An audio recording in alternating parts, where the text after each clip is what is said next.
हो तुम ही गजानन, तुम शुभ करता विघ्न विनाशन। गणेश लीला,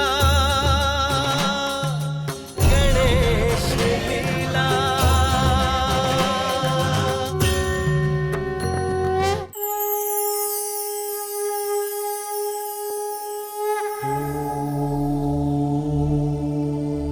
मैं सत्य हूं। संसार में जो कुछ भी घटित होता है उसका दर्पण हूं मैं। हर घटना के पीछे कार्य कारण संबंध होता है जिसके परिणाम से कोई बच नहीं सकता। अतः प्रत्येक कार्य सोच समझकर करने में ही भलाई है। मैं सत्य हूं। माता लक्ष्मी हरि विष्णु से तथा देवी सरस्वती ब्रह्मा जी से सनत कुमार को समझाने के लिए आग्रह करती हैं। माता पार्वती सनत कुमार से 10 सहस्त्र गायों के बदले अपने पति को लौटाने का आग्रह करती हैं, किंतु सनत कुमार ऐसा करने से मना कर देते हैं। पार्वती पुत्र प्राप्ति की लालसा में पति शिवशंकर के खोने पर दुखी हो आत्मदाह करने को तत्पर होती है। तभी परात्पर प्रभु अपनी भविष्यवाणी से उन्हें आत्मदाह से रोककर आश्वस्त करते हैं। देवी पार्वती, तुम्हारा व्रत सफल हुआ। तुम्हारी मनोकामना अवश्य पूर्ण होगी देवी। तुम स्वयं मुझ परात्पर को पुत्र रूप में प्राप्त कर सकोगी। तत्पश्चात परमपिता ब्रह्मा के समझाने पर सनत कुमार पार्वती पति शिव शंकर को उन्हें लौटा देते हैं। लो संभालो अपने पतिदेव शंकर जी को। पुण्य व्रत के पूर्ण होने के कुछ अंतराल पश्चात एक दिन पार्वती अपनी सखियों जया और विजया के साथ विचार विमर्श कर रही है। देवी पार्वती, कई दिनों से मेरे मन में एक बात बार बार उठ रही है। मैंने कई बार आपसे पूछना चाहा, परंतु मेरी वाणी ने मेरा साथ नहीं दिया। तो अब कह दो अपने मन की बात। यहाँ हमारी सखी विजया के अतिरिक्त कोई और है भी नहीं। देवी, आप बुरा तो नहीं मानेंगी ना? जया, तुम्हारे कथन का मैं बुरा मानूंगी? कि तुमने सोच भी कैसे लिया? तुम दोनों मेरी प्राण प्रिय सखियां हो। मेरे स्वामी तो सदैव ध्यान में लीन रहते हैं। उनकी सेवा के बाद मैं अपना समय तुम दोनों के साथ ही व्यतीत करती हूँ। जया, निसंकोच कहो, क्या कहना चाहती हो? मेरे मन में आतुरता हो रही है, शीघ्र बताओ। देवी पार्वती, मुझे एक डर सता रहा है। कैसा डर? इतने बड़े कैलाश धाम में आपका एक भी निजी सेवक नहीं है।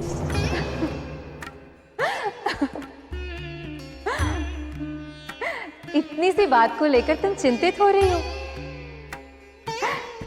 तुम जानती नहीं कि मेरे स्वामी शिव शंकर के हजारों गण सदैव मेरी सेवा में उपस्थित रहते हैं। देवी पार्वती, जया सत्य कह रही है। इसका कथन यथार्थ पर आधारित है। आज तुम दोनों ये कैसी बातें कर रही हो? जानती हो, आज तक मैंने कैलाश में किसी भी प्रकार के अभाव का अनुभव नहीं किया। तुम व्यर्थ में ही ऐसे प्रश्न उत्पन्न करके स्वयं को चिंतित कर रही हो और मेरे मन में भी भ्रम उत्पन्न कर रही हो। भ्रम नहीं देवी पार्वती, मैं आपको यथार्थ का बोध करा रही हूँ। देवी पार्वती, आप भूल रही हैं। कैलाश धाम में समस्त गण पहले शिवजी की आज्ञा पालन के लिए तत्पर रहते हैं। कदाचित आपको और शिवजी को एक साथ सेवकों की आवश्यकता पड़ जाए तो सभी गण पहले शिवजी की ही आज्ञा का पालन करेंगे। देवी पार्वती, क्या कभी आपने अपनी एकांत और स्वाधीनता के बारे में सोचा है? यदि आपका कभी अकेले रहने का मन करे या फिर आप चाहें कि आपको कोई रोके टोके ना, तो ऐसी स्थिति में क्या होगा? विशेषकर शिवजी को तो उनका कोई भी गण कभी रोक ही नहीं सकता। स्त्रियों के लिए कुछ क्षण और कई अवसर ऐसे होते हैं जिनमें उनका अकेले और स्वाधीन रहना आवश्यक होता है। क्या अपने पति से भी अलग एकांत चाहिए स्त्री को? देवी पार्वती, विचार करो कि कभी आप हमारे साथ स्नान कर रही हो और अचानक से शिवजी आ जाए तो आपको कैसा लगेगा? ये भी कोई पूछने की बात है? लज्जा ही स्त्री का आभूषण होता है, और तुम्हारे साथ ही नहीं, अकेले में भी यदि स्नान करते समय स्वयं पति भी सामने आ जाए तो लज्जा का अनुभव होता ही है। देवी पार्वती, आपने स्वयं ही हमारे कथन की पुष्टि कर दी। इसीलिए हम चाहती हैं कि आपका कोई व्यक्तिगत कर्ण अर्थात सेवक हो जो प्राण प्रण से आपकी आज्ञा का पालन कर सके। देवी पार्वती, आपको एक ऐसे निजी सेवक की आवश्यकता है कि यदि साक्षात शिवजी भी आ जाए ना, तो वो आपकी आज्ञा का उल्लंघन ना होने दें।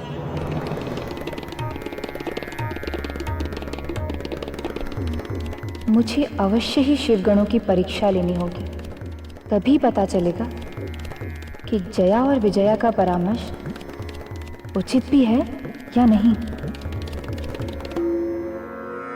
जया, आदेश करो देवी, क्या आज्ञा है मेरे लिए? जाओ, जाकर शिवजी के प्रधान गण नंदी और भृंगी को बुलाकर ला। जो आज्ञा देवी।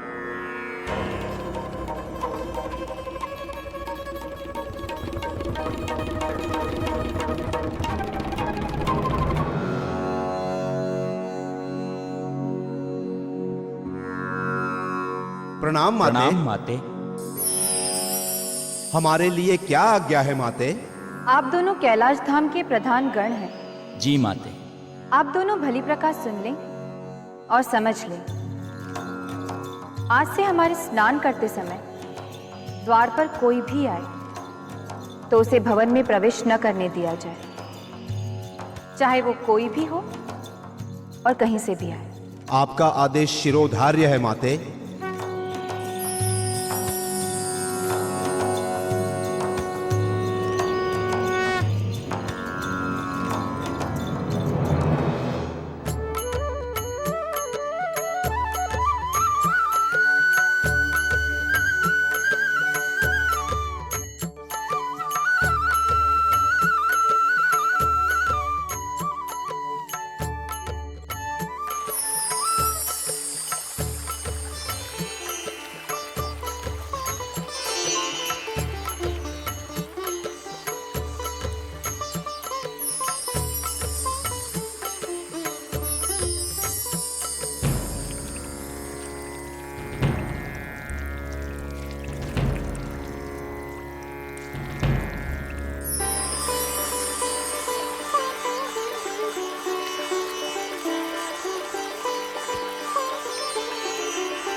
प्रणाम स्वामी। प्रभु, माता पार्वती इस समय स्नान कर रही हैं। प्रभु, माता पार्वती ने हमें आज्ञा दी है, उनके स्नान करते समय कोई भी भवन में प्रवेश न करे। क्या मुझे भी प्रवेश की आज्ञा नहीं है?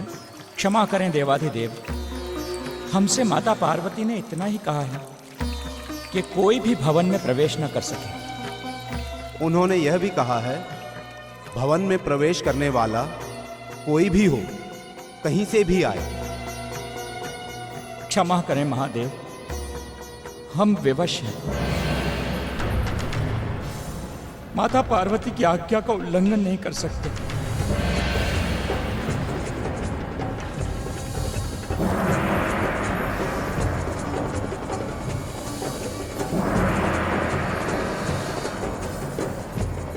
दूर हटो और जाने दो मुझे।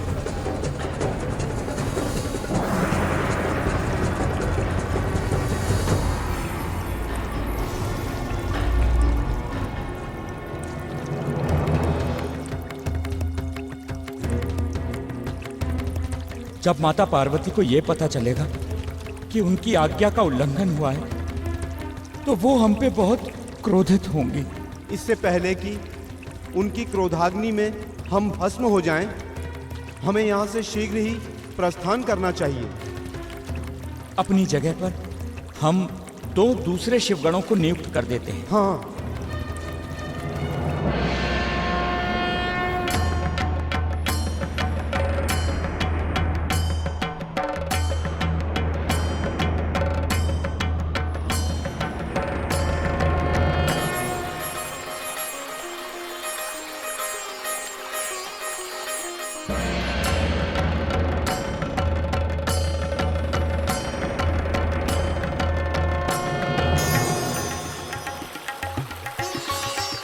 देवी पार्वती, कितना आनंद मिल रहा है।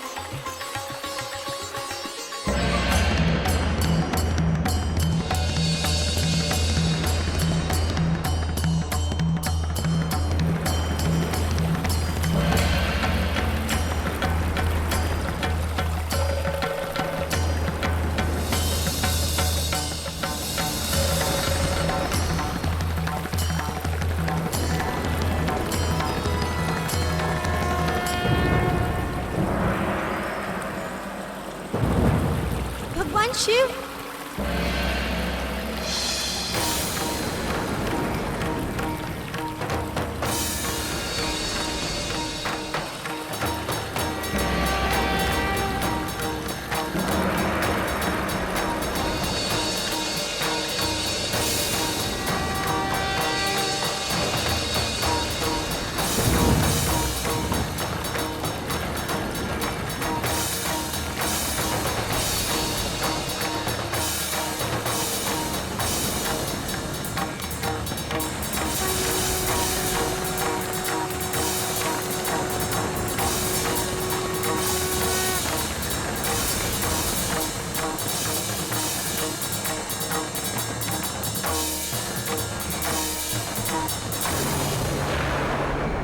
देवी पार्वती, अब कहाँ है आपके द्वार रक्षक नंदी और भृंगी? मैंने तो पहले ही कहा था, वे दोनों सर्वप्रथम भगवान शिवजी के गण हैं। वे उन्हें कैसे रोक सकते हैं? इसीलिए मैंने भी कहा था कि देवी पार्वती, इतने बड़े कैलाश धाम में आपका एक निजी रक्षक होना आवश्यक है। आज देवी पार्वती का कोई अपना व्यक्तिगत गण होता तो आज शिवजी हमें इस अवस्था में ना देख पाते। अगर स्त्री की लज्जा ही उघड़ जाए, उसमें रह ही क्या जाता है। चुप करो, शांत हो जाओ।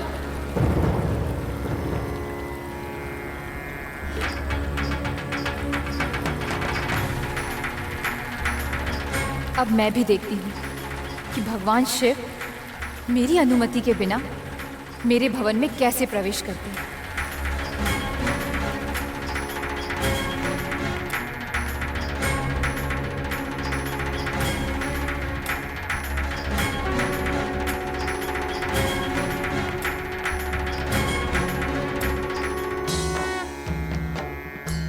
देवी पार्वती, तुम्हारा व्रत सफल हुआ।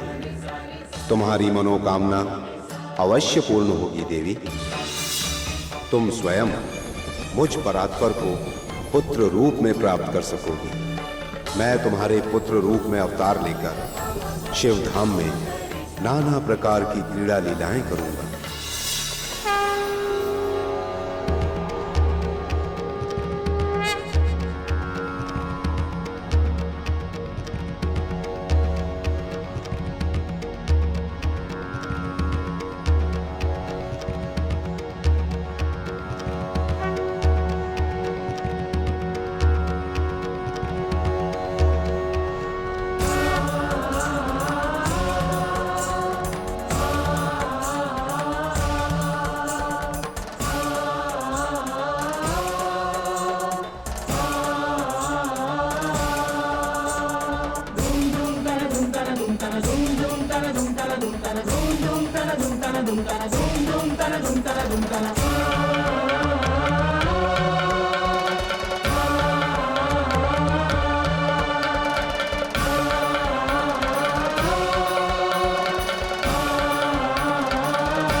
रिद्धि सिद्धि के तुम हो दाता, बुद्धि शुद्धि के तुम ही हो दाता, अगम अगोचर अष्ट विनायक, धन समृद्धि के तुम हो दाता। गणेश लीला, गणेश लीला, गणेश लीला, गणेश लीला।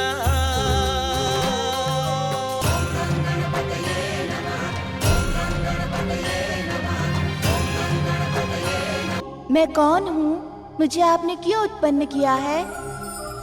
वत्स, तुम मेरे परम प्रिय पुत्र हो। प्रणाम माते। हे माते, आपने मुझे जीवन दिया है। आप मेरा नामकरण भी कर दीजिए। मैं किस नाम से जाना जाऊंगा?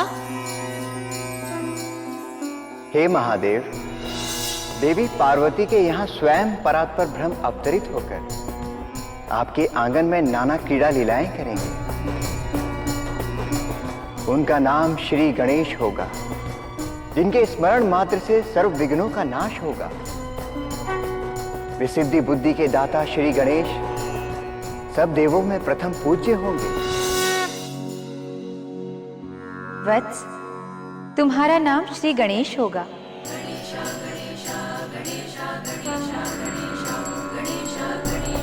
माते, आपने मेरा नामकरण तो कर दिया, पर मुझे मेरा काम तो बताइए। मुझे क्या करना होगा? गणेश, तुम केवल मेरे पुत्र ही नहीं, मेरे अनन्य भी हो। मैं तुम्हें एक महत्वपूर्ण कार्य सौंपती हूँ। आज से तुम मेरे भवन के द्वारपाल नियुक्त किए जाते हो। मुझे द्वारपाल के रूप में क्या करना होगा? आज्ञा दे माते। पुत्र, तुम्हारा यही कार्य होगा कि मेरे भवन में मेरी आज्ञा के बिना कोई भी प्रवेश ना करे, चाहे कोई कहीं से भी आए और कुछ भी कहे। यही मेरे लिए तुम्हारी प्रथम तथा अंतिम आज्ञा है। माते, आपने मुझे चैतन्य करके साकार रूप दिया है। मुझे अपने पुत्र के रूप में प्रतिष्ठित किया है। मैं अपने प्राण प्रण से ये प्रतिज्ञा करता हूँ कि आपकी आज्ञा का कभी उल्लंघन नहीं होने दूंगा।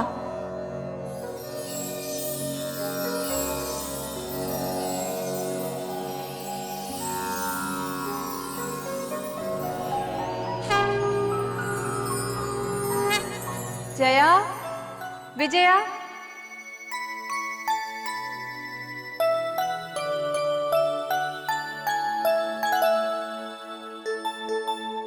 आपने हमें पुकारा देवी। अरे, इतना सुंदर बालक कौन है ये?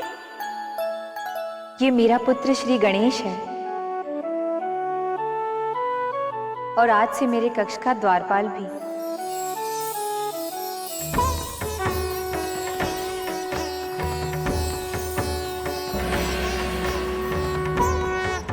पुत्र, यह अद्भुत तथा अचूक शक्ति दंड तुम्हारा शस्त्र है। इसके रहते कोई तुम्हारा कुछ भी नहीं बिगाड़ सकेगा।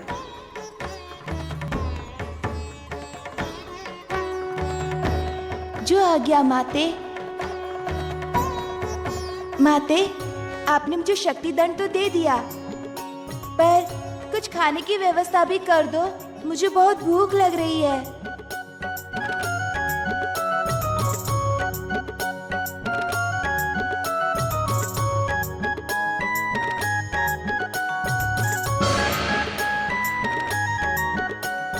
ये लो तुम्हारी पेट पूजा की व्यवस्था।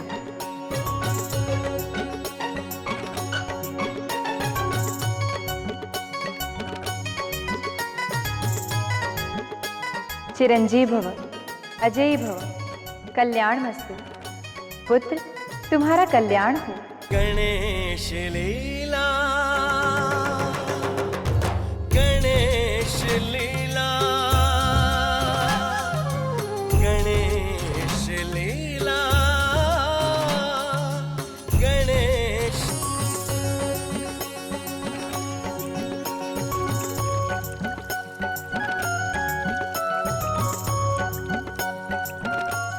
ए द्वारपालों,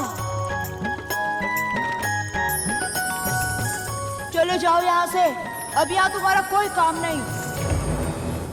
कौन हो तुम और कहां से आई हो? सूरत से तो तुम कैलाशवासी नहीं लगते हो, और हमने तुम्हें पहले कभी यहाँ देखा भी नहीं है। और तुम भवन के अंदर कैसे पहुंच गए? यहाँ तो रात दिन हमारा पहरा रहता है। और कुछ पूछना शेष रह गया है क्या? एक दूसरे का मुंह क्या देखते हो? मुझे मेरा जवाब क्यों नहीं देते? तुम ये बात भली भांति जान लो, मैं माता पार्वती का पुत्र हूँ, गणेश। उन्हीं के आदेश से मैं इस भवन का द्वारपाल नियुक्त हूँ। अब यहाँ तुम्हारी कोई आवश्यकता नहीं है। अच्छी भूमिका बनाई है। समस्त कैलाशवासी ये अच्छी तरह से जानते हैं कि माता पार्वती ने किसी पुत्र को जन्म नहीं दिया है। देखो, तुम कौन हो इस बात से हमें कोई लेना देना नहीं है। तुम्हारी भलाई इसी में है कि तुम चुपचाप यहाँ से चले जाओ, नहीं तो हम तुम्हें बंदी बना लेंगे। मूर्खों, भागना तो तुम्हें पड़ेगा यहाँ से। मैं तुम्हें चेतावनी देता हूँ, यहाँ से चले जाओ, अन्यथा मैं तुम्हें यमलोक का रास्ता दिखा दूंगा।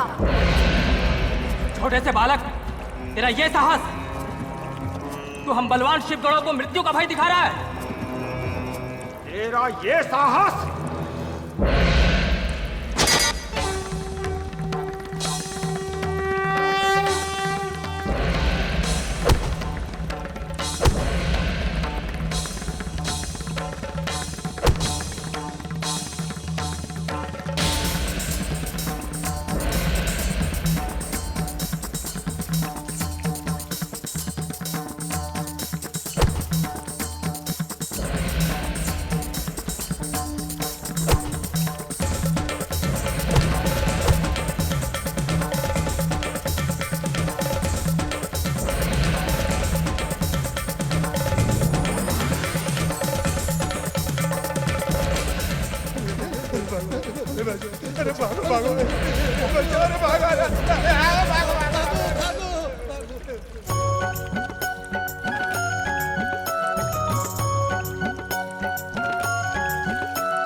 शिवाय ओम नमः शिवाय ओम नमः शिवाय ओम नमः शिवाय ओम नमः शिवाय ओम।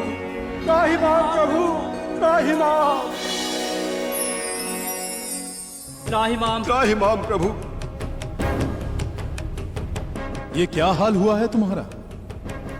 इस समय तो तुम्हें पार्वती के द्वार पर होना चाहिए था। सब कुशल तो है ना? प्रभु क्या बताएं, हम दोनों माता पार्वती के द्वार पर पहरा दे रहे थे। तभी प्रभु एक अपरिचित बालक भवन के अंदर से आया और हमें द्वार से चले जाने को कहने लगा। प्रभु, तुम दोनों के रहते हुए एक अज्ञात बालक पार्वती के भवन में कैसे घुस गया? प्रभु यही तो हम नहीं समझ पाए। हम हर क्षण सजग रहकर द्वार की रक्षा करते हैं प्रभु।